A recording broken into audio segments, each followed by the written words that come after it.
diarios de entrenamientos. Me encuentro muy contento de poder estar una vez más con todos ustedes y con mi compa Agus. ¿Cómo andas, amigos? Bien, bien. ¿Listos Todo para muy el bien. nuevo tema? Qué chido. Hoy traemos preparado un nuevo tema con Agus. Nos va a platicar hoy todo lo relacionado al entrenamiento de la mujer y pues las diferencias que están en nutrición y tanto en entrenamiento y pues la puesta a punto también para las chavas que quieren competir y pues qué mejor de la mano de Agus, que es el especialista en todo esto. Hoy me gusta, ¿qué vamos a platicar? ¿Cómo va a estar el tema? Va a estar bastante interesante el hecho de que podamos comprender e identificar pues todas las diferencias, más que nada dadas por el ciclo menstrual y los cambios hormonales que pueden llegar a afectar tanto en el rendimiento o que la nutrición puede llegar a causar impactos negativos sobre el ciclo menstrual. Antes casi no se hablaba de las diferencias en la mujer y el hombre, o ¿es más reciente esto? Sí, mira, cuando tú te pones a checar la evidencia literaria, encuentras un chorro de reportes de casos e investigaciones que se han hecho sobre todo en hombres. Entonces, de como 10 años hacia acá se ha intensificado un poco la investigación que se ha hecho en cuanto a las mujeres, y más reciente es todavía el estudio de qué implicaciones tiene el ciclo menstrual en el rendimiento y qué implicaciones tiene la nutrición y más que nada los déficits energéticos en el ciclo menstrual de la mujer. Oye, güey, era bien común que andabas en el gimnasio y el entrenador que te daba tu rutina y todo, le daba lo mismo a las chavas, tanto la alimentación, veías el mismo tipo de alimentación y el mismo tipo de rutinas que hacían las mujeres. ¿Varía mucho todo esto? Pues mira, los principios para la programación y la individualización del entrenamiento son muy similares entre un hombre y una mujer. Las diferencias más que nada entran más, o sea, se hacen notar un poco más en aquellas mujeres que se quieren dedicar a la modificación estética de su composición corporal, sobre todo por el entrenamiento del glúteo, ¿no? Porque pues, es un músculo que puede tolerar grandes volúmenes de entrenamiento para que se dé ese potencial que muchas veces los hombres no buscan. Más que nada esa es la principal diferencia en cuanto al momento de periodizar y programar el entrenamiento. Pero otras cosas de las cuales se han venido recientemente la duda de qué tanto afecta el ciclo menstrual de la mujer a su desempeño tanto en el gimnasio o en distintos deportes. Y para esto pues sí hay que entender cómo se divide al menos el ciclo menstrual. Tiene dos fases, una fase folicular y una fase lútea. Estas dos fases están divididas por el periodo de ovulación. Entonces, lo que nos interesa a nosotros o a los entrenadores o a los nutriólogos o a los que trabajan con chicas es comprender que en la fase folicular, que es la primera fase, las hormonas como son los estrógenos se incrementan. Conforme llega el periodo ovulatorio llega un pico máximo de estas hormonas de los estrógenos, y los estrógenos sí tienen un papel importante relacionado con procesos anabólicos que se dan con la efectividad que tenga el entrenamiento en mejorar la síntesis de proteína o inclusive las proteínas que uno consume en qué efecto tengan en la síntesis de proteína. Por otra parte, en la fase lútea, que es la segunda seguida del periodo de ovulación, estos estrógenos bajan e incrementan mucho la progesterona. La progesterona, haz de cuenta que es el efecto contrario que tienen los estrógenos. Tiene cierto efecto inhibitorio en estos procesos anabólicos. Esto hace creer a los entrenadores que tienen que hacer ajustes en función de qué parte o en qué fase del ciclo menstrual se encuentren. Y así, o sea, a simple vista, fijándose en la foto grande, pues uno se imaginaría que sí, que te deberías de estar adaptando a estos cambios hormonales. Desafortunadamente, pues la evidencia es muy inconsistente, de que de 10 estudios, 5 dicen que sí y 5 dicen que no, pero pues lo han demostrado, eso no es de que lo digan los autores. Y estas diferencias se dan mucho por la calidad de cómo hacen esos estudios, la calidad metodológica. Una de las principales limitaciones es que pues, las mujeres no están conscientes el día exacto en el que empieza el ciclo menstrual, entonces desde ahí ya puede ser una limitación para estos estudios. En cuanto el aspecto nutricional, sí es bien delicado en las mujeres. Sobre todo en aquellas que quieren competir en estos certámenes de físico. El hecho de que se prolongue un déficit energético puede retrasar o desaparecer totalmente esta presencia del ciclo menstrual, lo que se conoce como amenorrea.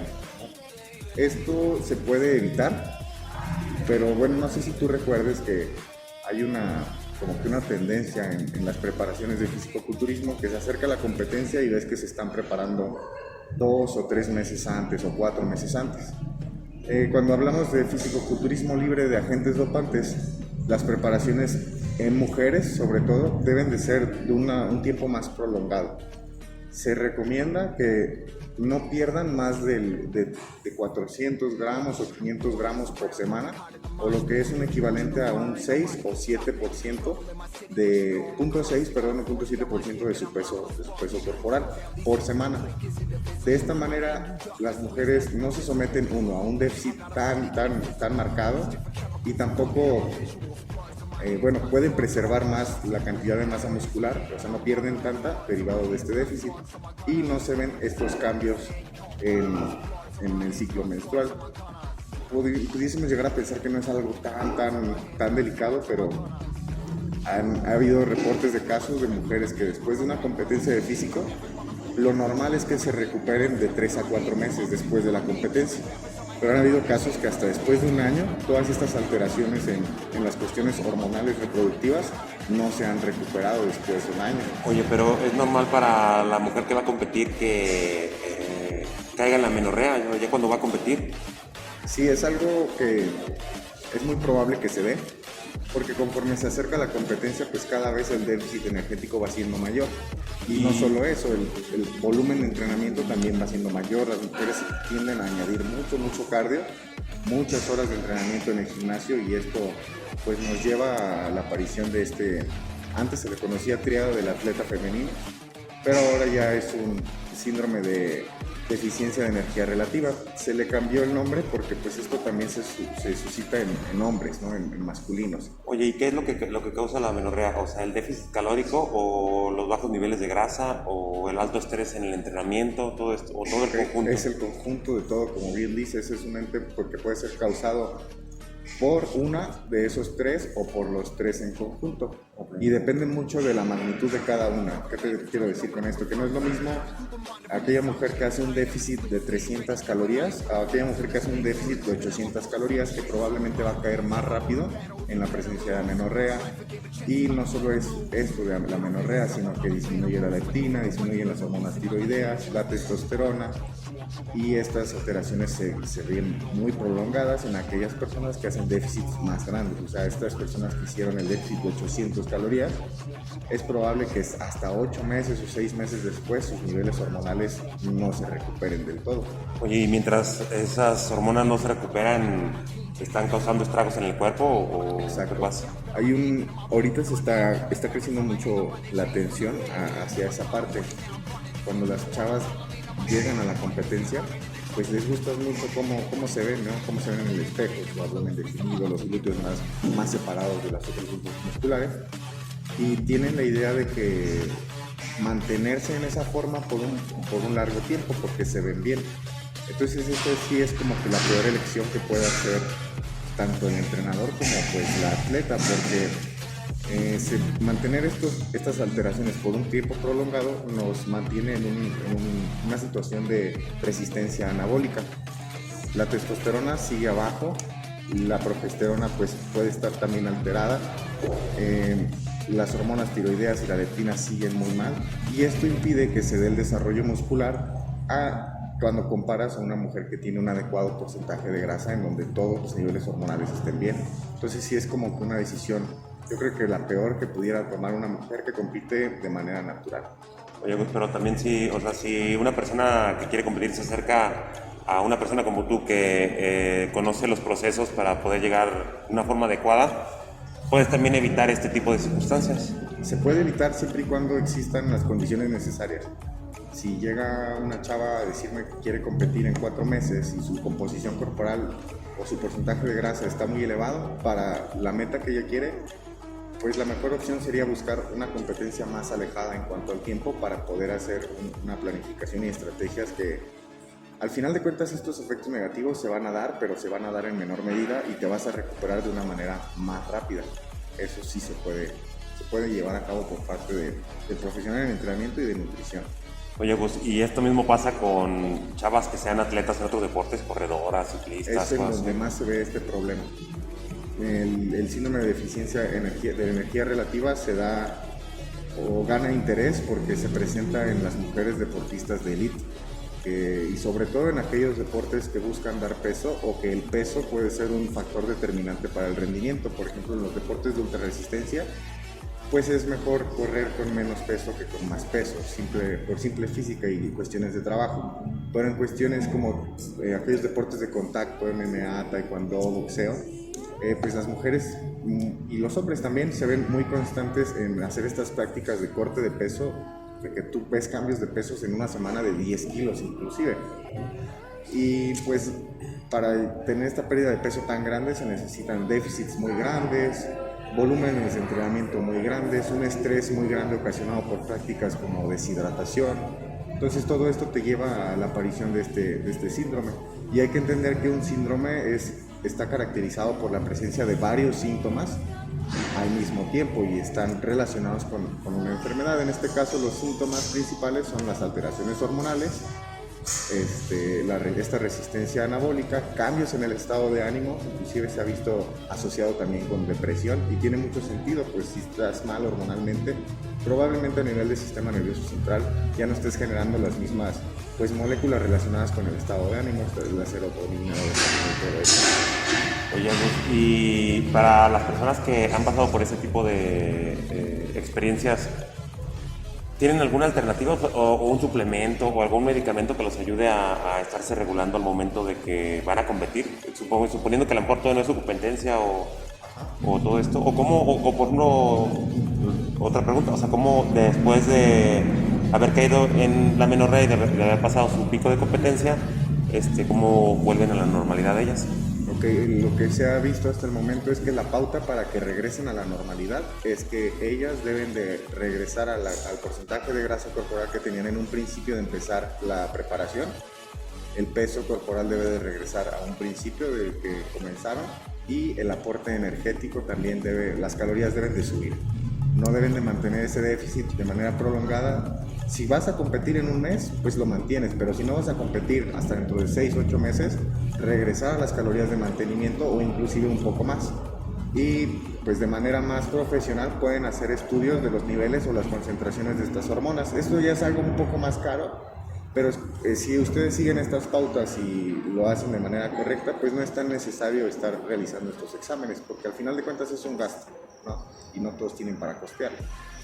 Y pues yo pienso que tomamos la mejor, no sé, no solución, sino prevenir, se podría decir, es lo mejor, ¿no? O sea, como estar bien asesorado por alguien que sepa de este tipo de temas, porque es bien común que el entrenador común de piso de gimnasio no conoce ese tipo de temas. Pero bueno, o sea, también poco porcentaje de la población, un poco porcentaje de las mujeres también va destinado ya sea a una competencia más profesional o algo de esto. Claro. Oye, Gus, ¿y qué consecuencias trae, por ejemplo, un mal manejo de esto? Bueno, pues tiene consecuencias en distintos niveles. Hay varias revisiones que ya han como que estipulado cuáles son las principales, pues es una disminución en la fuerza, sobre todo en el miembro superior. No sabemos hasta el día de hoy por qué en las mujeres no pierden fuerza en el tren inferior. Se han hecho extensiones de cuádriceps, de rodilla, perdón, y en estos estudios pues se dan cuenta que la fuerza no varía a lo largo de la preparación previa a la competencia, pero en el tren superior sí todos los ejercicios se ven mermados en cuanto a fuerza máxima. Por otra parte, la recuperación pues no es la misma, no es lo mismo recuperarte cuando ya está presente este padecimiento a cuando estás de manera normal. Estas hormonas tiroideas pues siempre se van. El cuadro clásico, disminución de hormonas tiroideas, leptina y testosterona, y también la presencia de un estado de ánimo disminuido o mermado. Eso sí es también algo delicado y se ha notado hasta hace poco. Entonces pues es un ente que no solamente se debería de abordar del lado nutricional o del lado de entrenamiento, sino que también debe de estar ahí influyendo pues el psicólogo, como en todo, ¿no? Pues es multifactorial.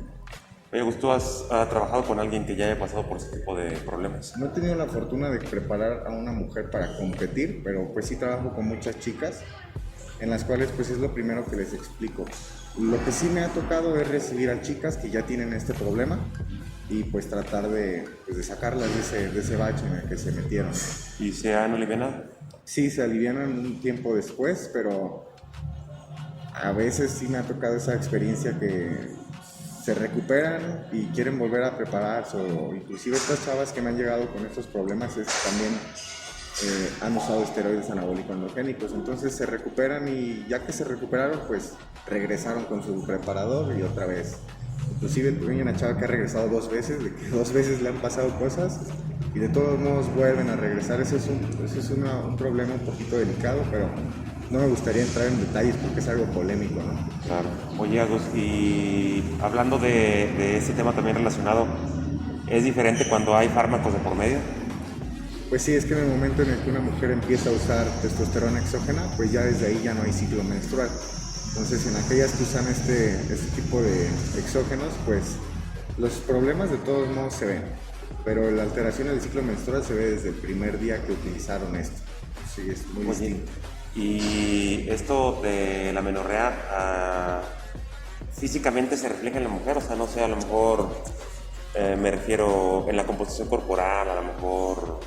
Sí, mira, cuando ya entran en un estado así, es muy probable que a pesar de que ellas sigan al pie de la letra su dieta restrictiva, su cardio diario, su entrenamiento de pesas y lo extiendan más para seguir obteniendo resultados, no van a obtener resultados e inclusive van a empezar a ganar un poco de grasa.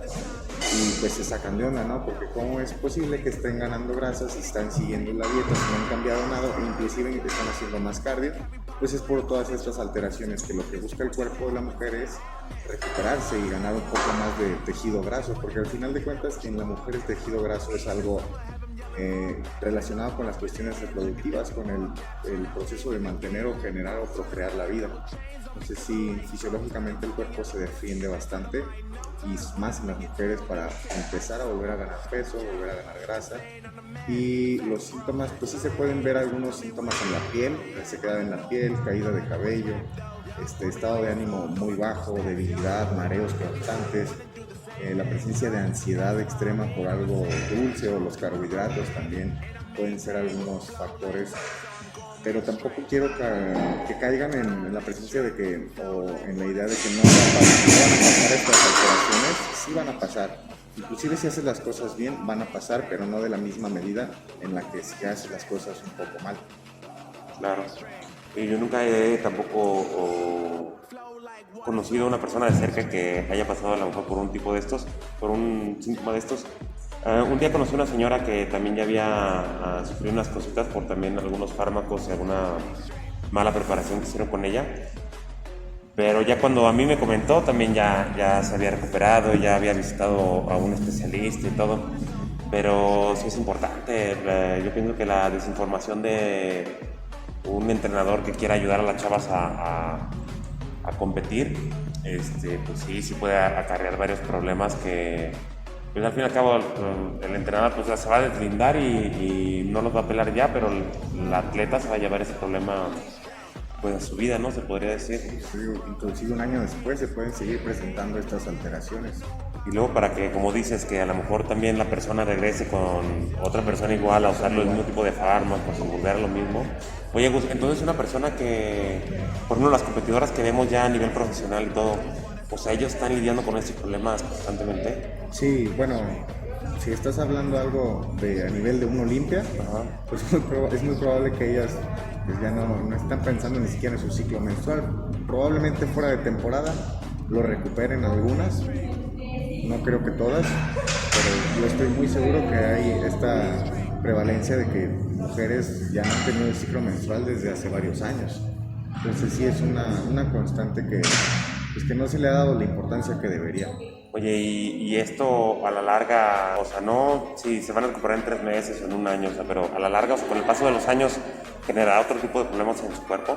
Eso es algo que se quiere estudiar, ver el efecto negativo de la presencia de este síndrome de manera prolongada, pero pues se necesitan hacer estudios a largo plazo que le den seguimiento o estudios retrospectivos que les pregunten en cierto punto actual qué ha pasado atrás, ¿no?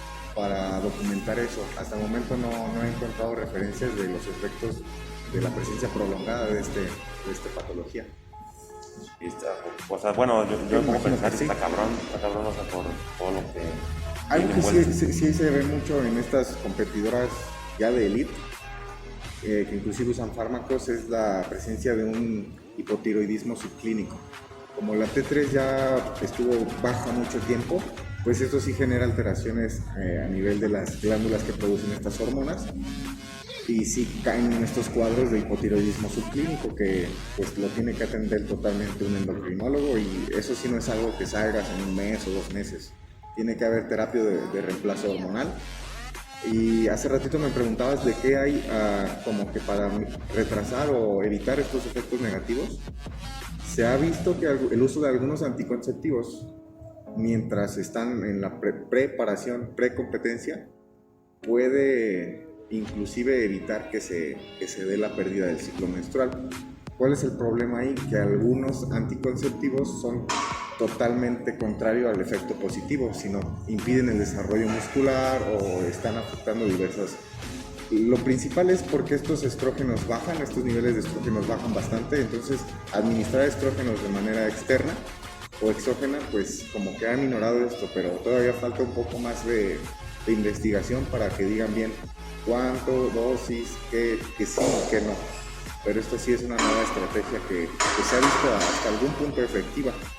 Chido. Oye, Agus, ¿quién hace todos estos estudios? ¿Doctores en deporte, doctores en...? Muchos son, pues, o sea, son doctores, pero doctores en endocrinólogos, aquellos que se dedican al estudio de aspectos fisiológicos y todo esto, pero pues inclusive algún doctor que tenga una licenciatura en nutrición los podría hacer. El chiste es que tengas pues el equipo necesario, ¿no? Para tomar muestras, o estés adscrito a alguna universidad que tenga el equipo necesario, porque no es algo barato, sí es algo caro.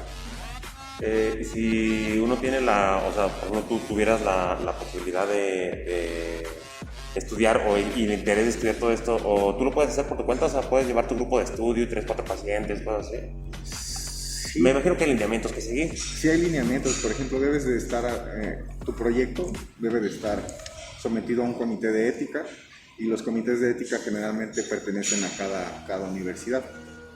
Entonces, pues esa sería la primera limitante para un privado como nosotros. Pero pues hay compañías que se dedican a hacer estudios. Gatorade, por ejemplo, hace varios estudios en nutrición en el deporte y son muy buenos. Oye, pero hacen más estudios enfocados a lo que ellos quieren, ¿o? A lo que ellos, a los productos sacar. que ellos diseñan, sí, a la creación de nuevos suplementos y esas cosas. Pero pues si uno se adscribe como docente investigador o profesor investigador en una universidad, puedes estudiar lo que tú quieras. El problema es, tú puedes llegar ahí y decir, quiero estudiar esto, pero la universidad no tiene los recursos o el equipo para hacer esos estudios, entonces se tienen que apegar a lo que hay. Esa es la limitante. Oye, Gus, y entonces regresando al tema de las chicas, en cuanto a entrenamiento, ¿o varían algo con los hombres o se puede aplicar el mismo tipo de entrenamiento hacia las mujeres? Una de las razones por las cuales se pensaba que el ciclo menstrual se debería de tomar mucho en cuenta para el entrenamiento era esto de las cuestiones hormonales.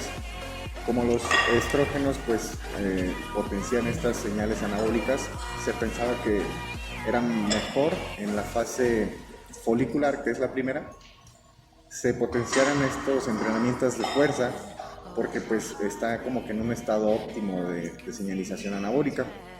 Mientras que en la fase lútea, que es la segunda, se orientaban más a añadir series o añadir repeticiones, porque se podían recuperar un poco, porque las mujeres muchas referían que en la fase lútea se sentían como que con más energía o con más resistencia. En lugar de poder hacer 12, hacían 15 repeticiones con el mismo peso, se asociaba a una mayor resistencia muscular. El problema es que la progesterona aumentada no permitía recuperarse a las mujeres en esa fase. O sea, la creencia de los entrenadores era que aumentar las series en la fase lútea iba a ser mejor, pero no tomaban en cuenta que sin los estrógenos no se podían recuperar del todo. Entonces, pues al momento de que se hacen revisiones, que es como que juntar todos los estudios que hay, se dan cuenta que no ha habido mucha variación entre periodizar centrándose en el ciclo menstrual a no hacerlo. Entonces el mensaje que se deben de llevar a casa es que cualquier predicción, cualquier planificación de entrenamiento, pues no debería de estar basada solamente en un aspecto como en el ciclo menstrual, sino en la individualización de cuánto volumen toleras, cuál es el volumen que mejor te ha caído tanto para el desarrollo de fuerza como para el desarrollo de masa muscular. Y esto pues solo se va a lograr consulta tras consulta y preguntándole, indagando, utilizando un monitoreo para ver qué tanto está funcionando algo o qué tanto no y hacer los ajustes sobre la marcha. Pero sí, basar la programación de entrenamiento o la planificación o la periodización de entrenamiento en el ciclo menstrual es una estrategia que no tendría beneficios, inclusive podría traer algún aspecto negativo. Oye, Agus, y alrededor de los días de la menstruación, la mujer puede modificar algunas cosas, o sea, puede a lo mejor tomarse un descanso o a lo mejor llevársela más relax, o se le puede hacer alguna modificación, o ya esa consideración de la persona como esté. Por ejemplo, si en la fase, varía mucho de mujer a mujer, pero si en la fase lútea, que es la segunda fase, esta mujer te dice que si siente que puede hacer más repeticiones o más series, la mejor opción en lugar de agregar tantas series sería que si estás trabajando en un rango de 10 a 15 repeticiones, probablemente te manejes en el rango de 12 a 15 en lugar del de 10, para que aproveche ese plus y durante ese extra, como va a ser un trabajo extra en el gimnasio, puedes incrementar un poco el aporte calórico. Y en esta fase las mujeres tienen mucha como que ansiedad o necesidad de algo dulce, entonces pues ese extra de aportes calóricos puede ser un alimento que le genere pues satisfacción. El chocolate es muy pedido, un pastel, no sé, pero pues obviamente adecuado a su aporte calórico, ¿no? Oye, ahorita que mencionaste esto de los antojos, en realidad desconozco del tema, ¿sí será más complicado para una mujer estos días aguantar un poquito, o sea, Sí, luchar más con los antojos que los hombres? Sí, en la fase lútea sí, sobre todo. Estos cambios hormonales tienen impacto directo en el hambre, en la saciedad o en la ansiedad por estar comiendo algo dulce, sobre todo los glúcidos. Sí, porque sí, pues es bien común que ves que se anda comiendo un chocolatito, un panecito, lo que se les antoja, pero no había pensado que a lo mejor era porque ya estaban predispuestas a eso, o sea, bueno, yo me imaginaría que igual que uno, o sea, igual como a mí se me antoja un chocolate, a ella también. Pero entonces ellas batallarían más con ese tipo de gustos. Sí, por todas estas alteraciones hormonales que, pues sí, pobrecillas, cada mes están pues con la necesidad se ponen deprimidas, se ponen enojadas cuando se les acerca el periodo, cuando están en ciertas fases del ciclo menstrual. Oye, ¿y este periodo y todo esto puede ir acompañado, por ejemplo, de más calorías si ellas necesitan? Por la pérdida que tienen todas ellas. Es muy individual. Si hay una mujer que te refiere que en la fase lútea o en la fase folicular no hay ningún cambio, pues no hay una necesidad de hacer cambios ni en el entrenamiento ni en la nutrición, sino seguir el programa que se creó desde el principio. Pero si es una mujer que siente que de verdad mejora mucho su rendimiento en la fase lútea y que en la fase folicular pues te orientas un poquito más en la fuerza y en la fase lútea pues puedes incrementar un poco el volumen, pero no mucho, porque no se puede recuperar de la misma manera. Entonces, lo que deben de hacer es individualizar. Cada consulta, estar preguntando y así pues logras establecer el mejor programa de entrenamiento y de alimentación. Oye, pues, ¿y qué hay con la edad de la chava? O sea, por ejemplo, no es lo mismo a lo mejor una chava que está 17, 18 años, alguien que está a lo mejor a los 30, 35, o alguien que se acerca más a esta etapa también de la menopausia y todo esto. ¿Hay también diferencias en la nutrición y el entrenamiento dependiendo de la edad de la chava? Pues mira, ya después que terminan este proceso de la menopausia, pues ya no es una gran determinante del ciclo menstrual porque ya no está presente. Y además muchas mujeres utilizan esta terapia de reemplazo hormonal y pues ya no es algo que debería de estarte preocupando para programar o planificar el entrenamiento o la nutrición. Pero en las jovencitas que aún no han presentado su primer ciclo menstrual, ahí sí es muy delicado la nutrición. Por ejemplo, una deficiencia de energía prolongada en una infante puede inclusive retrasar la aparición de su primer ciclo menstrual. Entonces, pues sí, ahí es más delicado el trabajar con atletas femeninas jóvenes o adolescentes o infantes. Oye, o luego lo contrario, a lo mejor no, bueno, a lo mejor no estoy hablando de atletas, pero a lo mejor una persona que también sufre de sobrepeso y tiene o es muy joven todavía, que a lo mejor todavía no presenta perdón, o sea, a lo mejor muy joven presenta su menstruación. O sea, y dicen que eso tiene que ver también con el sobrepeso, con todo esto. Sí, la presencia del tejido adiposo en exceso también genera una alteración en las hormonas y puede acelerar la primera menstruación en las niñas. Entonces sí es una problemática más relacionada como a la clínica, pero pues también se ha visto mucho la presencia de un síndrome de ovario poliquístico en las infantes o bueno, en las adolescentes, derivado de la presencia de obesidad también. Entonces sí es, pues todo puede influir en estos aspectos hormonales de la mujer y más el tejido graso. Y entonces si llega contigo alguien que está sufriendo de sobrepeso, lo primero que se trabaja con la persona es tratar de llegar a un peso adecuado. Sí, independientemente de esa mujer o hombre, pues sí es adquirir hábitos que te llevan a llevar a un peso adecuado y evitar estas conductas restrictivas de manera pues tan excesivas, porque pues igual que en los hombres nos van a traer nada más aspectos negativos, te vas a estancar y pues el porcentaje de apego o éxito va a ser muy bajo. Claro. Oye, Agus, ¿qué otra cosa te gustaría añadir del tema sobre las chicas y su entrenamiento? Pues por ejemplo, de normal, para que ustedes se recuperen después de una competencia de físico, se espera que de 3 a 4 meses ya esté recuperado tanto los perfiles hormonales reproductivos como el ciclo menstrual, que ya otra vez esté estable.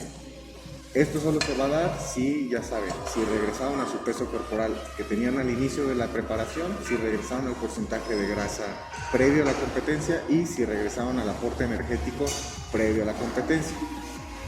No les recomiendo, si no van a estar compitiendo de manera constante en el año, que se mantengan en un porcentaje de grasa muy bajo o competitivo, porque les va a llevar a esta resistencia anabólica y ni siquiera les va a dejar progresar a lo largo del año. Va a ser un año que van a echar a la basura si se dedican serio a esto. Pues va a ser un año en el que no va a haber desarrollo muscular o inclusive van a empezar la salud ósea es de la que no hablamos. Los huesos en la mujer, si se presenta esta deficiencia relativa de energía, pierden densidad ósea, o sea, son más susceptibles a que se dé una fractura y esto también pues no es algo que se recupere rápido. Entonces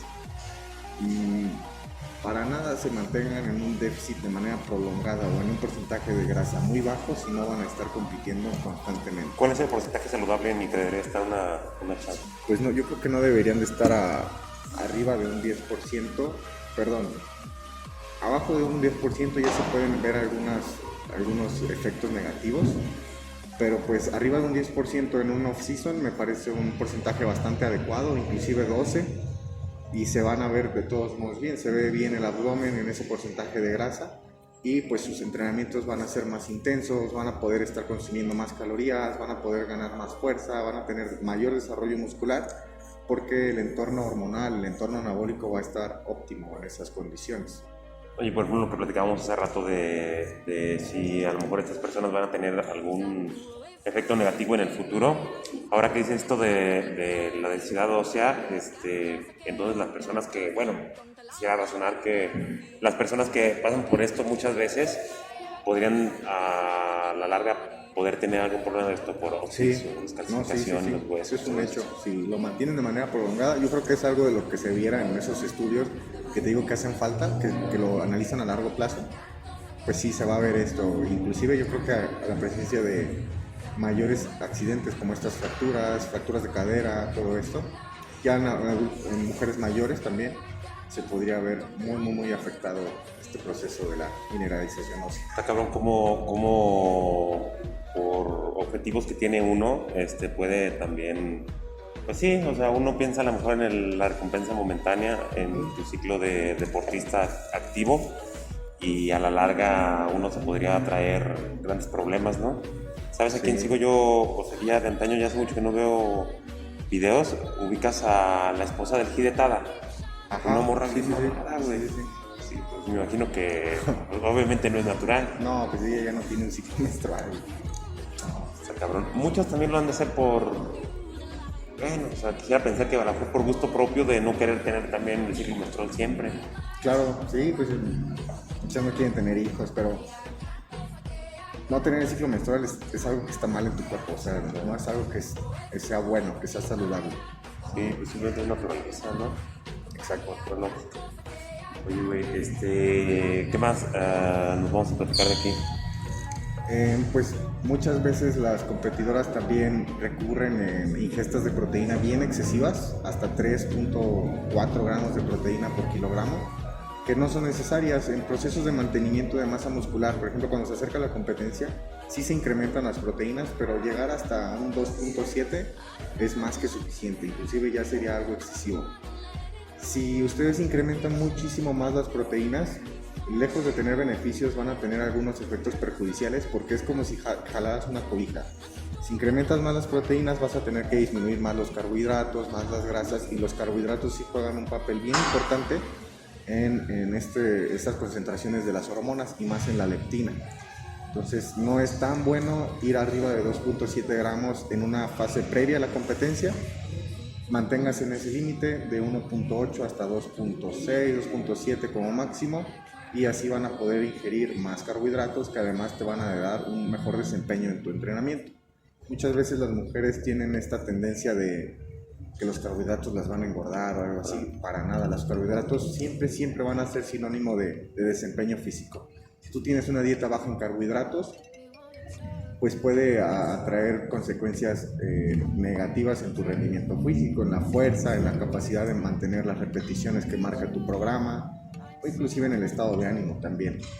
Y luego es como que ahorita que dijiste eso de la proteína, como que hubo un tiempo que, bueno, yo que ya tengo por unos 12, 13 años en las cosas del gimnasio, como que hubo un tiempo de mucha desinformación, ¿no? Donde se sobrevaloró la proteína y todos hablaban de tomar proteína y que en cuánto tiempo te la debes de tomar y que 1.5, que 3 gramos, y como que se abordó mucho el tema y se dio mucha desinformación al mismo tiempo y dejamos de ponerle mucha atención a todo lo que dices, a los carbohidratos, a las grasas, hasta los micronutrientes que a lo mejor a veces hacen falta. Y esto se ve reflejado en todo lo que dicen. O sea, muchas personas le ponen más interés a un solo macronutriente como la proteína y ignoramos los demás. Yo pasé mucho tiempo por eso. Yo me metí un tiempo a unas dietas cetogénicas y entonces me enfocaba más en el consumo de proteínas. Y por ejemplo, ahorita que gracias a ti ya ando más estandarizado con la comida, me siento con mucho mejor energía y mucho mejor distribuido también físicamente. Sí, se importa mucho eso de la cantidad. Entonces quedamos que mujer, igual que el hombre, entre 1.5 y que no pase del 2.5, 2.7, ¿qué dijiste? Ya 1.5 se me hace muy bajo, porque se ha visto que, por ejemplo, abajo de 1.6 pudiera ser que afectara a la producción de fuerza. Entonces de 1.6 para arriba y máximo 2.6, 2.7, y no estoy hablando de que estos 2.6 gramos se mantengan normalmente, sino en una fase bien previa a la competencia. Sí te puede dar un beneficio en que sigas perdiendo un poquito de grasa, este aumento de proteínas paulatinamente como se acerca a la competencia, y no solo eso, en la saciedad y en cuestiones también del estado de ánimo se ha visto útil incrementar las proteínas, porque al momento de que te das saciedad, pues ya no estás todo estresado porque tienes hambre todo el día, ¿no? Claro. Entonces, más de ahí ya no les recomiendo, porque no van a obtener ningún beneficio. No estoy diciendo que les va a hacer algún daño, sino ya no van a obtener beneficios, y van a obtener más beneficios si consumen más carbohidratos. Claro. Y últimamente estoy muy encima de las personas recomendándoles que se acerquen al nutriólogo, porque en lo personal a mí no se me hace tan complicado o poder calcular cuántas gramos de proteína necesitas y cuántos gramos de grasa y cuántos gramos de carbohidratos. No pienso que sea muy complicado calcularlos, pero uno no piensa en la etapa de tu entrenamiento donde te encuentras. Claro, sí, todos estos macronutrientes pueden ir cambiando a lo largo de la etapa en donde te encuentres. No es algo que se mantenga lineal, Claro. ni se mantenga durante todo el año igual. Sí, y por eso les digo a las personas que se acerquen, en este caso contigo, porque uno al momento también de asistir a consulta se empapa un buen de conocimientos, que a la larga a lo mejor estás un año con el nutrólogo te lleva a tus objetivos y a lo mejor después para estarte manteniendo algo ya te lo sabes. Sí, ya, claro. Y eso es lo interesante de todo esto. Oye, Agus, bien interesante todo el tema de la mujer. Yo en realidad desconocía mucho de estos temas. Ya lo habíamos platicado alguna vez, lo que venía alrededor de la menstruación de la mujer, pero en realidad no como hoy, que me platicaste más detalles más a profundidad. ¿Me falta algún detallito que tocar del tema? Pues casi estuvimos cubriendo todo lo importante. Creo que ya se llevaron bastantes mensajitos a casa de qué hacer, que algunos factores que pueden ser como que de alerta o de alarma de que algo anda mal y pues cómo hacerlo de una manera correcta, ¿no? Las preparaciones, te digo, de la vieja escuela de 4 o 3 meses antes, para las mujeres no es la mejor opción, al menos de 6 a 8 meses una preparación adecuada para que mantengan estos, que no se den estas alteraciones de manera tan perjudicial y una recuperación de 3 a 4 meses, ¿no? Oye, otra cosa, Gus, también muchas chavas cuando entran al gimnasio y quieren ya venir a hacer prensa eso, ellas tienen la idea que las vas a poner un aparato con las mancuernas más chiquitas y hacer 30 repeticiones. Y lo mismo, o sea, ellas no le quieren meter peso porque no se quieren poner como yo, güey. entonces, a veces también es complicado hacerlas cambiar los primeros días ese chip de que no te vas a poner bien cuadrada, que no vas a agarrar un volumen excesivo con semanas de entrenamiento. ¿Tú cómo le harías para explicarle esto a las chicas? Pues mira, lo primero que les podrías explicar ahí es que pues, las concentraciones de testosterona no les van a permitir desarrollar masa muscular igual que un hombre. Y pues sobre todo que en el momento en el que ellas tengan un tren superior pues proporcionado al tren inferior, van a hacer mejores levantamiento de sentadilla, del peso muerto, de todos los ejercicios que pues, son los que más les interesan a ellas. Si les explicas que van a obtener beneficios entrenando de una manera adecuada y proporcional, pues yo creo que agarran un poquito más la onda, pero pues sí es una constante edad que llegan la primera vez y no, es que yo no me quiero poner acá, bien cuadradota. Oye, Gus, pero sí es importante, ya lo había explicado alguna vez, que es importante que la mujer también levante pesadito en un remo, en un press de pecho, en un press de hombro. Sí. También le debe de meter pesadito, ¿no? O sea, bueno, a sus capacidades, pero le debe de meter pesadito, o sea, se debe esforzar igual que cualquier otra persona. Sí, también su entrenamiento igual, tener cargas altas, cargas moderadas, cargas bajas, pues les va a traer buenos beneficios a las mujeres. Yo creo que ya es momento de que se entienda que el desarrollo muscular no es solamente de que fines estéticos. El desarrollo muscular te va a traer una mejor calidad de vida cuando seas un adulto o adulta mayor. Sobre todo en las mujeres se da mucho estas alteraciones en la densidad ósea o en la mineralización ósea porque por las cuestiones hormonales en ellas se da más esto de la osteoporosis, de las fracturas de cadera. Entonces tener una masa muscular esquelética desarrollada y adecuada a largo plazo en la etapa de adulto mayor les va a traer muchos beneficios. Se van a poder parar sin la necesidad de un bastón, sus huesos van a estar fuertes, mejor mineralizados. Inclusive pues la calidad de vida va a ser muchísimo mejor a largo plazo. Ya no se tiene que ver el desarrollo muscular o asistir al gimnasio como algo estético nada más. Porque eso yo recuerdo mucho que a mí no me gusta el gimnasio, es nada más para ponerte mamado. No, es salud, es salud. Y no solamente, o sea, ya hoy en día hay varias investigaciones que han demostrado que también trae beneficios al corazón. Se creía que no tenía ningún efecto en el corazón, pero no, sí mejora.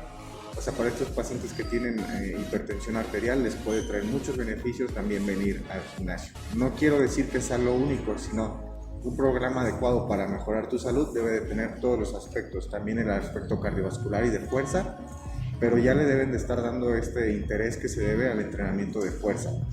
En los adultos mayores, aunado a todo esto que te acabo de decir, tanto en hombres como en mujeres se ve mucho la sarcopenia, que es la pérdida de masa muscular y fuerza.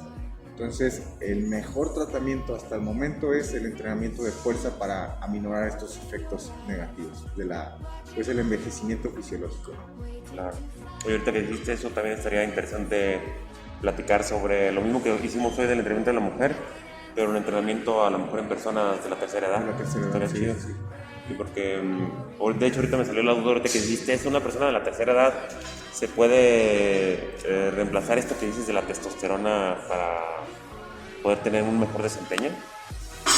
Sí, ya hay varias terapias de reemplazo hormonal en los adultos mayores. ¿Y es tratando saludable en de ellos? evitar eso. Pues es que no es como que el uso de la misma manera como lo hacen los fisicoculturistas, son inyecciones a veces mensuales, las dosis muy bajas, no son las dosis necesarias para desarrollar masa muscular como lo hace alguien que lo utiliza con esos fines, sino son dosis necesarias para mantener tus niveles de testosterona pues de manera normal, ¿no? Porque conforme vas creciendo van para abajo, a partir de los 30, 35 van para abajo, pero si haces ejercicio, en lugar de que baje así, va a ir bajando así, bien poquito a poquito. Me imaginé a un coach con el que íbamos de antaño dándole así su papelito y diciéndole, a ver, ¿dónde escriban su yocho? Me lo imaginé así. Oye, güey, no, pues qué chido, güey. Muchas gracias por platicarnos del tema y por darnos todo este contexto de lo que necesita la mujer en su entrenamiento. Pues ya saben, manda, también, si alguien necesita un poquito más de ayuda y tiene intención de competir, y no solo si quisieras competir, también si quisieras llegar a un objetivo físico, aquí está el indicado y pues Agus te puede ayudar. Acércate ahí a sus redes sociales, mándale un mensajito o algo y seguramente él te va a cortar el tiempo que si lo hicieras solo te acercaras con otra persona. Déjanos tus redes sociales, mi Agus. Sí, me pueden encontrar en Instagram como De La Rosa Muscle Lab, en Facebook, mi Facebook personal Agustín De La Rosa, mi página de Facebook De La Rosa Fitness and Health, y en YouTube estoy como Agustín De La Rosa. Qué chido, vayan a checar las cosas que está subiendo. Sube unos tips bastante buenos para el entrenamiento, en especial para las personas que nos interesa todo esto de la composición corporal. Hace un par de capítulos hablamos con Agus sobre los propósitos de este 2021. De hecho, fue el primer podcast de este año y estuvimos dándote ahí unos consejos para las personas que recién ingresan y cómo poder alcanzar tus objetivos de una manera más fácil. Y pues creo que es todo por hoy, mi Agus. Muchas gracias por haber estado con nosotros otra vez. Hombre, nada. Vamos a estar aquí en otros capítulos más adelantito con otros temas igual de interesantes que este. Espérenos y pues aquí andamos, chavos. Cuídense mucho.